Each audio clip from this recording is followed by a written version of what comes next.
امام ہشتم کے لیے جب مأمون نے سوچا کہ کس طریقے سے ان کو نیچا دکھاؤں، میں جتنا کوشش کرتا ہوں، جتنا ان کی شخصیت کو دبانے کی کوشش کرتا ہوں، اتنا ہی ابھر کے سامنے آتی ہے، کیونکہ قرآن نے بھی کہا ہے نا کہ تو عز من تشاء و تذل من تشاء، تو اللہ نے کہا عزت و ذلت کا نظام میرے ہاتھ میں ہے، جس کے جد کے لیے میں کہہ چکا ہوں ورفعنا لک ذکرک، رسول خدا کے لیے کہ آپ کے ذکر کو میں نے بلند کیا ہے، یہ اس کی آل میں ہے، ان کا ذکر ہمیشہ بلند رہے گا۔ تو اب اس نے کہا کہ پوری دنیا کے جتنے ادیان ہیں، سارے ادیان کے جو سب سے بڑے بڑے ماہر ہیں ان کو جمع کر لو، سب کو بلا لو۔ کہا کیوں، کیا ہوگا؟ کہا بھائی میں بتاؤں گا نا، سب کو کہو تیاری کر کے آئیں، جو سب سے قابل دنیا کے اندر علماء ہیں یہودیوں کے ان کو بلا لو۔ جو چیف رہبر تھا یعنی راس الجالوت، اور پھر ان کا اسقف اعظم جس کو کہتے ہیں آپ لوگ آرچ بشپ یا پوپ کا، عیسائیوں کے سب سے بڑے جو علماء ہیں ان کو جمع کر لو، جو ہندوؤں کے سب سے بڑے علماء ہیں، مجوسیوں کے، کہ جتنے ادیان عالم ہیں سب کے سب سے قابل علماء کو جمع کر کے بلا لو۔ کہ جب سب آ جائیں گے نا تو میں امام رضا سے مناظرہ کرواؤں گا، پھر ذرا جو بھی شیعوں کا وہ ہے ایمان، وہ پھر دودھ کا دودھ پانی کا پانی ہو جائے گا، سب جمع ہونے لگے۔ کہ لیکن کانوں کان امام رضا کو خبر نہ ہونے دینا، وہ بھی تیاری شروع کر دیں گے۔ تو اب سب کے سب خاموش رہتے تھے، دربار میں کبھی ڈسکس نہیں ہوتا تھا کہ علماء آنے والے ہیں۔ جب ایک دن سارے کے سارے بڑے بڑے ماہرین سب ادیان کے علماء جمع ہو گئے، ایک مرتبہ سب کا جمع ہونا تھا، مامون نے کہا جاؤ، ایک آپ نے خادم سے کہا جاؤ جا کے ہمارے ولی عہد کو بلا کے لے آؤ۔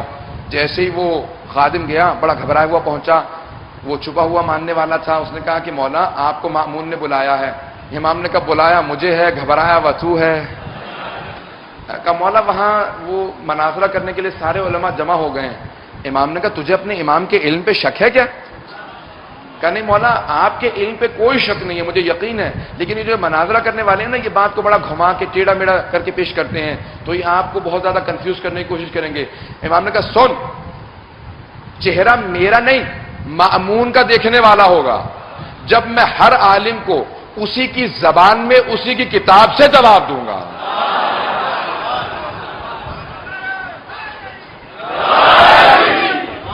کہا کہ میں ہر عالم کو اسی کی زبان میں اس کی کتاب سے جواب دوں گا۔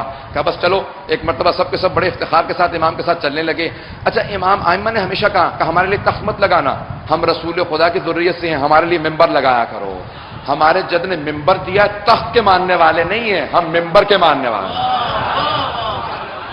ایک مرتبہ امام رضا ہمارے لیے ممبر لگایا کرو، ہمارے جد نے ممبر دیا، تخت کے ماننے والے نہیں ہیں، ہم ممبر کے ماننے والے ہیں۔ ایک مرتبہ امام رضا کے لیے ممبر لگایا گیا، جیسے ممبر لگایا تو مأمون نے فوراً کہا فرزند رسول یہ پتہ نہیں کہاں سے کچھ علماء آ گئے ہیں۔ یہ نہیں کہا کہ میں نے دعوت دی ہے، یہ کچھ علماء آ گئے، کچھ سوالات کرنا چاہ رہے ہیں، اگر آپ مناسب سمجھے تو جواب دے دیجئے۔ امام نے کہا کوئی پریشانی کی بات نہیں ہے۔ تو سب لوگوں نے کہا، امام نے کہا آپ لوگ پہلے سوال کریں گے یا میں پہلے سوال کروں؟ کہا آپ کو اتنا یقین ہے اپنے علم پہ، یہ پورا دربار بھرا ہوا ہے، یہ سارے سوال کرنے بڑے بڑے علماء جمع ہو گئے ہیں، آپ کو اتنا یقین ہے؟ امام نے کہا جو علم لدنی کا مالک ہوتا ہے اسے شک نہیں ہوتا۔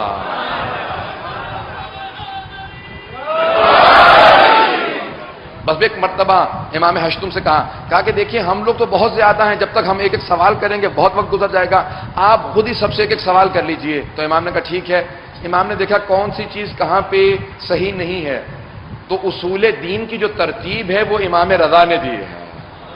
امام نے کہا پہلے توحید ہے، اسی طرح سے پھر عدل و نبوت ہے، امامت ہے، قیامت ہے۔ تو امام نے دیکھا توحید کا مسئلہ کہاں پہ درست نہیں ہے۔ دیکھا عیسائیوں میں، عیسائی کہتے تھے کہ تین خدا ہیں، تثلیث کے قائل تھے، جو کہتے تھے اللہ ہے، اللہ کا بیٹا ہے اور روح قدس ہے۔ آپ لوگوں کے ذہن میں ہے نا، تو اللہ، اللہ کا بیٹا اور روح قدس۔ تو وہ کہتے تھے اللہ ابن اللہ، حضرت عیسیٰ ابن اللہ، وہ کہتے تھے اللہ کا بیٹا، ابن کہتے ہیں بیٹے کو، ابن اللہ یعنی اللہ کا بیٹا، تو کہتے تھے اللہ ہے، اللہ کا بیٹا اور روح قدس۔ تو امام نے کہا کہ عیسائیوں سے مخاطب ہوئے، اب مجمع کی توجہ میرے ساتھ رہے، میں تیزی سے چلتا رہوں گا۔ امام عیسائیوں سے مخاطب ہوئے اور ان کا جو آج بشپ تھا، وہ جو سب سے قابل لوگ تھے، سارے ان کے پادری کھڑے تھے۔ امام نے کہا کہ میں بھی حضرت عیسیٰ کو مانتا ہوں، وہ ایک نبی تھے، صاحب کتاب تھے، صاحب شریعت تھے، صاحب امت تھے، اللہ کے برگزیدہ نبی تھے، اللہ نے معصوم بنا کے بھیجا تھا، میں ان کی نبوت کا قائل ہوں۔ حضرت عیسیٰ معصوم تھے، لیکن ایک کمی تھی، حضرت عیسیٰ نماز روزے کے چور تھے۔ بس یہ جملہ کہنا تھا کہ ایک مرتبہ عیسائی پادریوں کو آگ لگ گئی۔ انہوں نے کہا کہ آپ کو کس نے کہا کہ آپ عالم ہیں؟ جناب عیسیٰ نے پوری زندگی کبھی رات میں بستر نہیں بچھایا، پوری رات تہجد کی نماز پڑھتے تھے، پوری زندگی کبھی دن میں دسترخوان نہیں لگایا، ہمیشہ پوری زندگی روزے سے رہے۔ جس نے پوری زندگی روزے رکھے، پوری زندگی رات میں نمازیں پڑھی، آپ نے اس کے لیے اتنا بڑا جملہ تہمت لگا دی کہ وہ نماز روزے کا چور تھا۔ توجہ ہے یا نہیں ہے؟ تو امام نے کہا اچھا تو تم مانتے ہو کہ وہ نماز روزہ کرتے تھے؟ کہا ہاں پوری زندگی نماز روزہ کرتے رہے۔ تو امام نے کہا نماز اور روزہ کیا چیز ہے؟ کہا عبادت ہے، اور کیا ہے؟ امام نے کہا جو عبادت کرتا ہے وہ ابن نہیں ہوتا، عبد ہوتا۔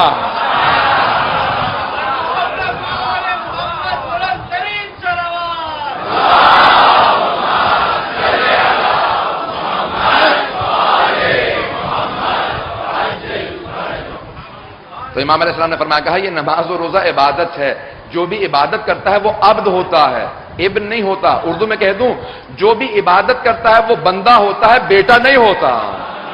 تو پھر تم بیٹا کیوں کہتے ہو؟ امام نے کہا اب تیرے سوال کی باری، میں نے تو اپنا سوال کر لیا، اب تیرے سوال کی باری۔ اس نے کہا مجھے سوال کے قابل چھوڑا کہاں ہے، اب آپ نے جس سے کرنا سوال کیجئے، مجھے کوئی سوال نہیں ہے آپ سے۔ توجہ ہے لوگوں کی میرے ساتھ؟ تو ایک مرتبہ امام نے جب توحید کا مسئلہ کلیئر کر دیا تو فوراً یہودیوں کی طرف متوجہ ہوئے، یہودیوں سے خطاب کیا، کہا بھئی راس الجالوت سے کہا، ان کے ریبائز کہلاتے ہیں، انگریزی میں ریبائی کہتے ہیں۔ تو امام نے فوراً راس الجالوت سے کہا کہ کیا بات ہے، تم جناب موسیٰ تک سارے انبیاء کو مانتے ہو لیکن بعد والے انبیاء کو نہیں مانتے؟ تو انہوں نے کہا کیونکہ بعد والے انبیاء نے ویسے معجزات نہیں دکھائے جیسے جناب موسیٰ نے دکھائے تھے۔ امام نے کہا نہیں، بلکہ ان سے بڑھ کے بھی معجزات دکھائے ہیں۔ تو کہا کہ کیونکہ جناب موسیٰ کے دو معجزات تھے، ایک ید بیضا تھا، اپنی جیب میں ہاتھ ڈالتے تھے نکالتے تھے اس میں نور نکلتا تھا، دوسرا ان کا عصا تھا، جب پھینکتے تھے اشتہا میں بدل جاتا تھا۔ تو کہا دو معجزات تھے۔ تو کہا کہ بعد والے انبیاء نے تو ان سے بڑھ کے معجزات دکھائے ہیں، کہ جیسے جناب عیسیٰ مردے کو زندہ کر دیا کرتے تھے، اور جناب ختمی مرتبت نے تو جتنے سارے انبیاء نے معجزات دکھائے اس سے زیادہ چاند کے 2 ٹکڑے کر دیے۔ تو یہودی عالم نے فوراً کہا کہ نہیں، لیکن یہ معجزات تو ہم نے دیکھے نہیں ہیں، ان لوگوں نے بتائے ہیں۔ بات سمجھ میں آئی؟ اس کا جواب سمجھ میں آیا؟ اس نے کہا یہ معجزات ہم نے خود نہیں دیکھے ہیں، ان لوگوں نے بتائے ہیں۔ امام نے کہا اچھا تو حضرت موسیٰ کے معجزات تو نے خود دیکھے؟ کہا نہیں خود نہیں دیکھے، مستند کتابوں میں آئے ہیں۔ امام نے کہا یہی مستند کتابوں کے اندر میں تجھے دکھاتا ہوں کہ سارے کے سارے معجزات۔ کہا کہ یہ کہاں پہ؟ مثال کے طور پہ امام نے کہا ذرا توریت اٹھا، میں ذرا پڑھنا شروع کرتا ہوں، مجمع کو بتا میں درست پڑھ رہا ہوں یا غلط پڑھ رہا ہوں۔ تو وہ بہت دور کھڑا تھا، ایک مرتبہ اس نے توریت کو کھولا۔ امام نے کہا جہاں سے تو نے کھولی ہے نا، دائیں طرف کی پہلے صفحے کی جو آیت ہے عبرانی زبان کے اندر میں تلاوت کر رہا ہوں، ذرا مجمع کو بتا میں صحیح تلاوت کر رہا ہوں یا غلط تلاوت کر رہا ہوں۔ اس نے وہاں کھڑے کھڑے سننا شروع کیا، ایک صفحہ سننے کے بعد کتاب کو بند کیا، کہا آپ وہاں بیٹھے ہیں، میں یہاں کھڑا ہوں، آپ کو وہاں بیٹھ کے کیسے معلوم میں نے کون سا صفحہ کھولا؟ امام نے کہا اگر میں یہاں سے نہ بتاؤں تو نے کون سا صفحہ کھولا تو میں حجت خدا ہی نہیں۔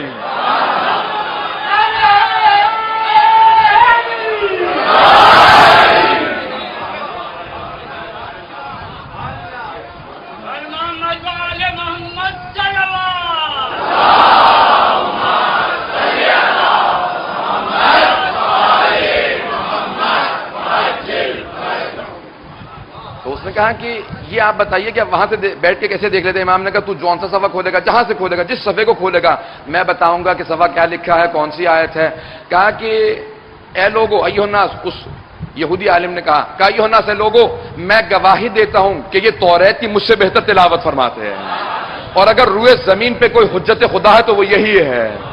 امام نے کہا ایک مرتبہ صفحے کو کھول، تم نے کہا ہے کہ میں تمہاری کتابوں سے دکھاؤں۔ حضرات سارے مجمع کی توجہ ہو، کتاب التوحید کا جہاں پہ سے میں نے یہ مناظرہ لیا ہے نا، شیخ صدوق نے وہاں پہ مناظرہ لکھا ہے، میں اس کا انگریزی میں ترجمہ کر رہا تھا۔ جب ترجمہ کر رہا تھا نا تو میں نے فوراً سوچا یہ عربی کے اندر امام نے مناظرے میں کہا، ہماری حدیث کی کتاب میں آیا ہے ابھی تک توریت انجیل زبور باقی ہیں لیکن ان کو تبدیل کر دیا گیا ہے، ان میں تحریف کر دی گئی ہے۔ تو میں نے سوچنا شروع کیا، خدا کی قسم، مصطفیٰ کی قسم، مرتضیٰ کی قسم، علی بن موسیٰ رضا کی قسم، میں سوچ یہ رہا تھا کہ امام نے 1200 سال پہلے توریت سے یہ حوالہ دیا ہے، آج کی توریت میں ہے یا نہیں ہے؟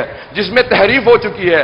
جب میں نے تلاش کرنا شروع کیا تو موجودہ توریت میں gospel.com کے اندر جب میں نے ویب سائٹ پہ دیکھا کتاب کو توریت کو حاصل کیا تو 1250 سال بعد آج بھی وہ آیات توریت میں باقی تھی جو امام رضا نے 1250 سال پہلے بتائے تھے. میں ایسے امام کی امامت کا قائل ہوں جن کی نگاہیں 1200 سال بعد دیکھ کے بتا دیتی ہیں کون سی نشانیاں نکال لی جائیں گی کون سی باقی رہیں.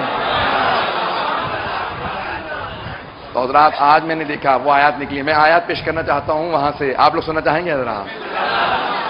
حضرات اس وقت امام علیہ السلام نے کہا کہ ذرا توریت کی اس صفحے کو کھول. حبقوق جو کتاب کا جو ان کے جیسے ہمارے سورے ہوتے ہیں تو حبقوق کو کھول. اس نے کھولا. کہا اچھا کون سی آیت؟ امام نے کہا یہ آیت نکال. اس نے آیت نکالی. کہا فرمائیے یہاں پہ کہاں پہ علامت ہے؟ امام نے کہا میں بتانا شروع کرتا ہوں. جناب موسیٰ سے اللہ نے توریت کے اندر کہا ہے وَتَجَلَّى رَبُّكَ عربی کے اندر کہا تھا. میں انگریزی ترجمہ بھی پیش کر سکتا ہوں لیکن وقت نہیں ہے. امام نے کہا and your lord should your manifestation.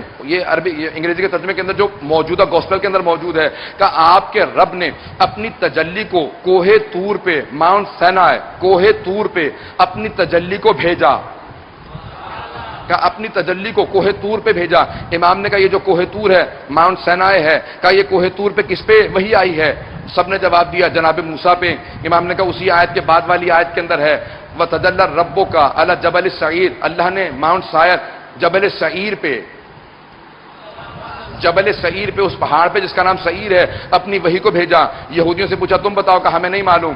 عیسائیوں سے کہا تمہیں معلوم ہے؟ کہا آپ بتائیے آپ بہتر جانتے ہیں. کہا جبل سعیر پہ جناب عیسیٰ پہ وحی آئی تھی. کہا اس کی آخری آیت کے اندر حصہ ہے وَتَجَلَّى رَبُّكَ اور آخری مرتبہ اے موسیٰ آپ کے رب نے اپنی تجلی کو جو بھیجا ہے علی جبل فاران ماؤنٹ فیرن انگریزی میں ترجمہ تھا جبل فاران پہ بھیجا ہے. کہا جانتے ہو پوری دنیا میں صرف ایک پہاڑیوں کا سلسلہ ہے جسے جبل فاران کہا جاتا ہے اور وہ مکے کی پہاڑیوں کا سلسلہ ہے. انہی جبل فاران کے اندر ایک غار ہے جس کا نام غار ہرا ہے. پوری دنیا میں صرف ایک محمد مصطفیٰ گزرے ہیں جنہوں نے دعویٰ کیا ہے کہ غار ہرا میں مجھ پہ وحی نازل ہوئی ہے. کہا یہ تمہاری توریت کے اندر لکھا ہے.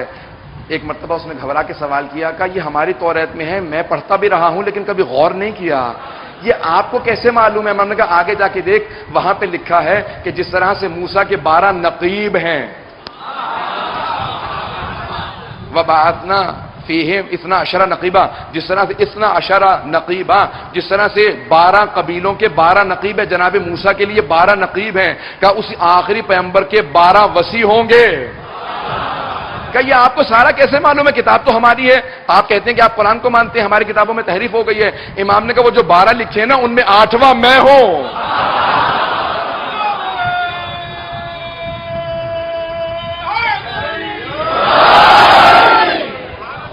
امام نے کہا وہ جو 12 وصی ہیں ان میں سے 8واں میں ہوں. تو جس معجزے کا کہے گا میں وہ معجزہ دکھانے کے لیے تیار ہوں. کہا کہ میں گواہی دیتا ہوں حجت خدا ہے تو یہی ہے. حضرات پھر امام علیہ السلام نے سب کے ساتھ مناظروں میں جوابات دیے. سب لوگ سنتے رہے سب کو جوابات ملے. ایک مرتبہ مامون نے کہا بہت ہو گیا لوگوں نے ہمارے ولی عہد کو تنگ کرنا شروع کر دیا میں جا رہا ہوں.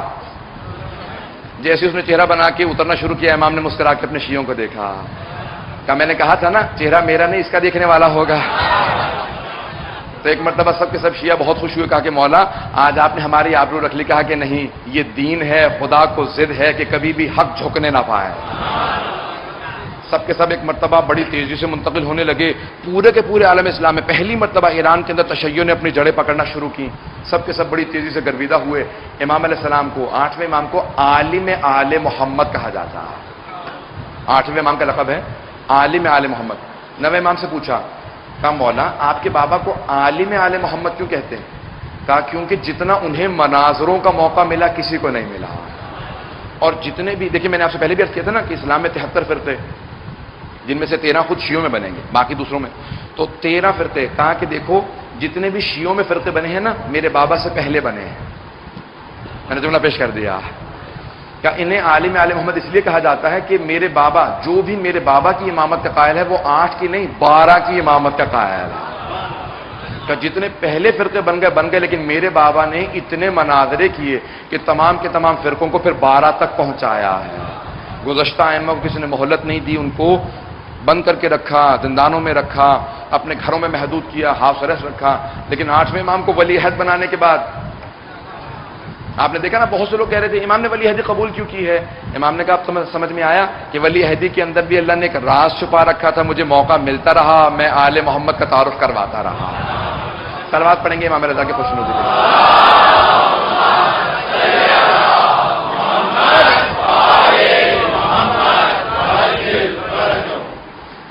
برحمتك يا أرحم الراحمين وصلى الله على محمد وآله